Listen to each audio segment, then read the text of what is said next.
Erano 3 ore che non bevevo. Mi sono riservato il momento per questa occasione. Alcuni anni fa c'era una pubblicità abbastanza imbarazzante e patetica che sparavano in televisione quando si avvicinava l'estate. Antonio, fa caldo. Antonio, fa freddo. Questa volta però fa veramente caldo.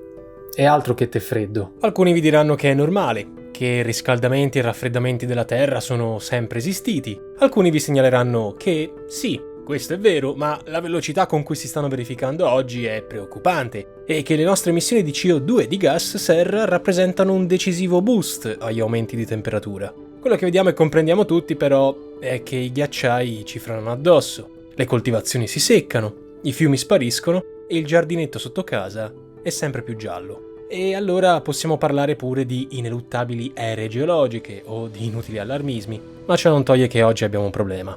E mica possiamo morire di sete aspettando che la Terra faccia i suoi comodi, no? Finirà presto? Durerà secoli? Non lo so. E non sarò certo così folle e ingenuo da tentare di mettervi il cuore in pace o meno.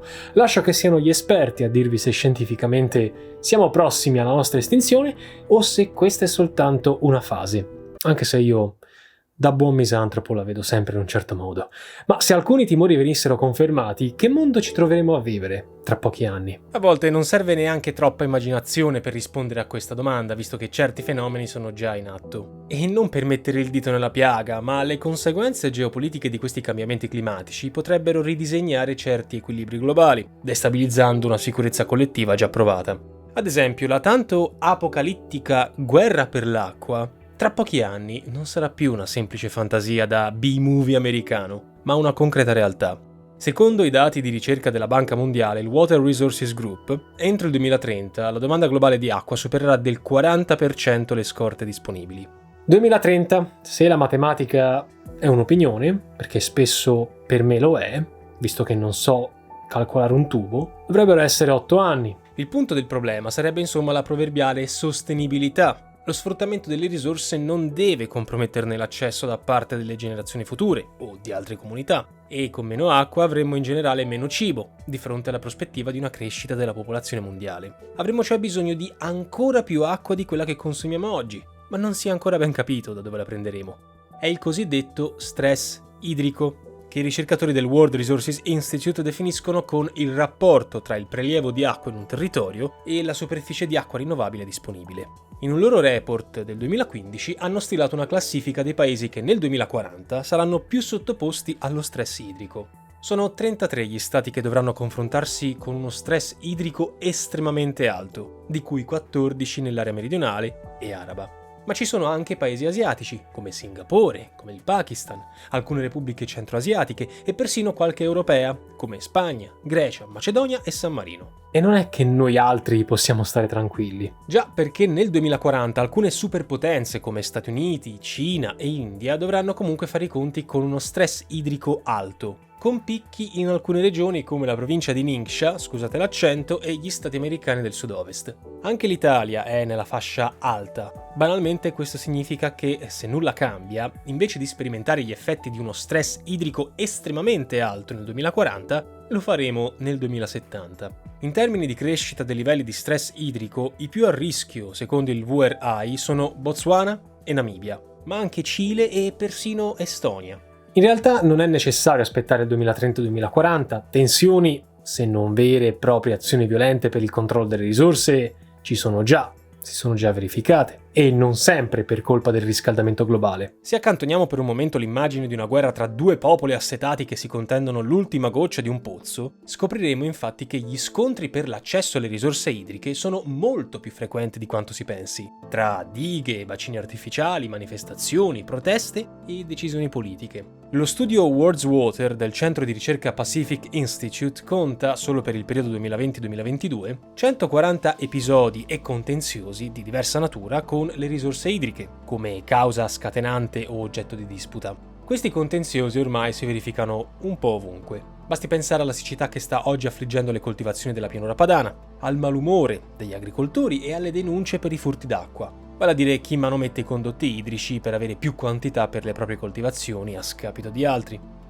Dopotutto, così come è possibile attaccarsi abusivamente alla rete elettrica, lo stesso vale per i canali di irrigazione. Ma pensiamo ad esempio ad un paese come il già citato Cile, in cui la Costituzione in vigore riconosce il diritto alla proprietà privata dell'acqua.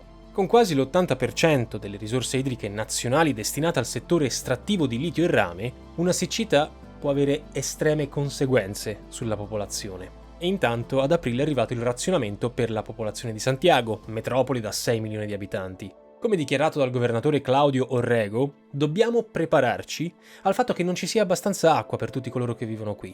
Il cambiamento climatico non è solo globale, ma locale.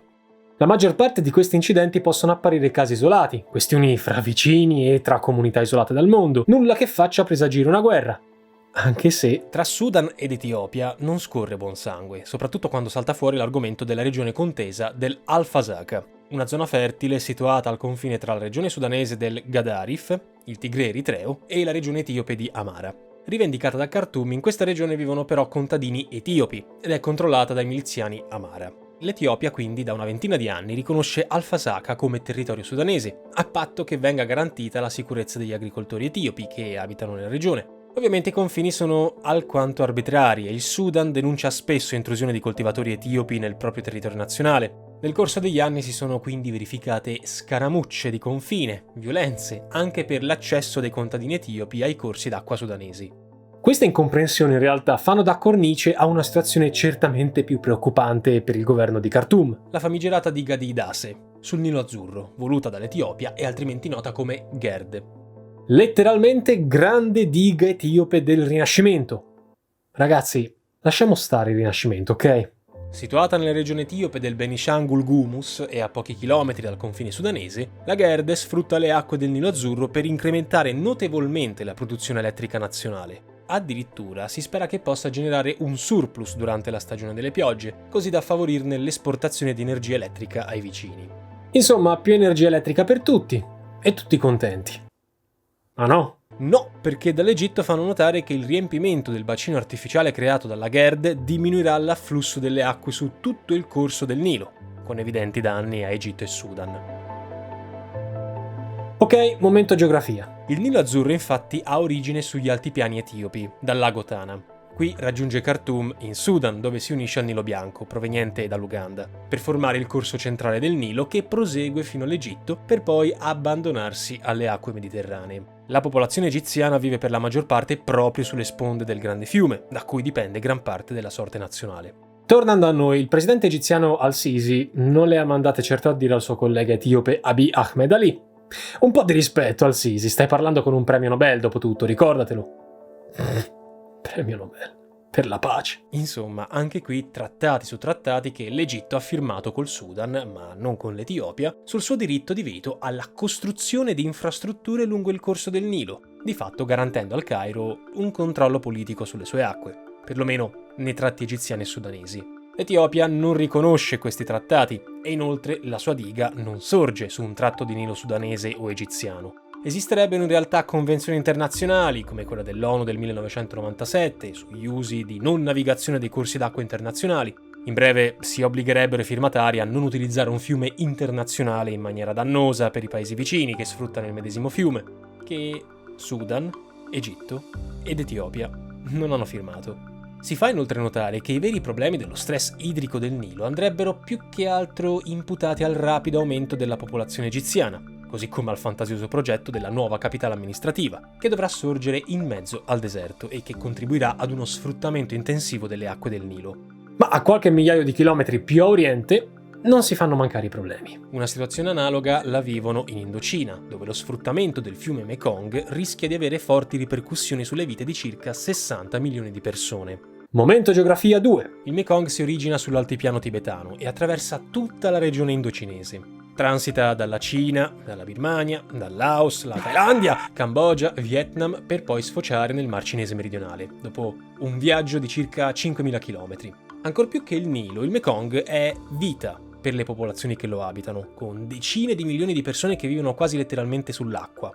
Qui si è sempre pescato come non mai. Per capirne l'importanza basti pensare che dai pesci del fiume Mekong arrivano quasi l'80% delle proteine animali consumate dalle popolazioni che vivono sulle sue rive. E come potete immaginare, questo fiume così esotico ha perso molta della sua purezza.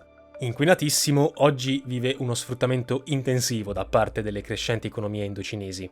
Il problema sono ancora loro, le dighe e le centrali idroelettriche. Oggi è soprattutto il Laos a darci dentro, con soldi cinesi. Per ora sono a progetto una decina di dighe, ma l'idea è arrivare a 140.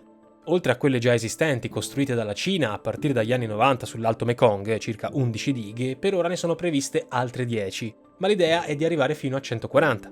Le sue centrali elettriche collocate nel tratto superiore del Mekong, cioè quello iniziale, hanno finito per minacciare tutti i paesi più a sud, come Vietnam e Cambogia, attraverso i quali passa il corso finale del Mekong. Le due dighe principali, quelle di Shaowan e Nusadu, gestite dalla Huaneng Group, rappresentano senza dubbio uno sprone all'economia cinese. Ma per i paesi che si affacciano sul Mekong inferiore c'è poco da star sereni. Dai pescatori cambogiani che non avranno di che pescare dal momento che i bacini artificiali alterano i flussi migratori dei pesci, fino ai coltivatori vietnamiti che dovranno ricorrere a fertilizzanti industriali poiché i sedimenti naturali trasportati dal Mekong si accumulano al di là delle dighe cinesi. C'è però chi sostiene anche che le dighe sull'alto corso del Mekong producano effetti utili anche per le popolazioni del basso corso. Questo è quanto sostengono ad esempio dalla Chinese Society for Hydroelectric Energy. Le dighe possono infatti regolare il flusso di acqua, limitarlo durante la stagione delle piogge, contenendo il rischio di alluvioni ed aumentandolo durante le fasi di maggior siccità. Questo almeno in teoria. In pratica invece la Cina può bloccare il corso del Mekong come e quando vuole. C'è infatti il sospetto tra i paesi vicini che i flussi di acqua trattenuti dalle dighe cinesi siano responsabili di un abbassamento dei livelli del Mekong e che tali operazioni, analogamente al gas russo in Europa, finiscano per essere utilizzati come arma di ricatto politico. La Cina non fornisce alcun dato sui livelli del Mekong che passa sul suo territorio, così come non rivela nessun dato circa le proprie dighe considerate come segreti di Stato. Alcuni studi però dimostrerebbero che i bassi livelli del Mekong sono proprio da attribuire alle dighe cinesi. Come rivelato da analisi compiute dallo Stimson Center, utilizzando le immagini satellitari fornite da Eyes on Earth, un'organizzazione che monitora tramite i satelliti i cambiamenti climatici, durante la stagione delle piogge del 2019 le dighe cinesi hanno trattenuto per 6 mesi il flusso del Mekong, mentre a fondovalle si registravano gli effetti di una siccità inusuale. Momento geografia 2,5. Ogni anno il livello del Mekong si alza e si abbassa in concomitanza con la stagione delle piogge, quando una massiccia porzione d'acqua portata dai monsoni e dallo scioglimento delle nevi himalayane alimentano il corso fino a fondovalle. Eppure, tra giugno e novembre 2019 il corso principale del Mekong presentava livelli mai così bassi.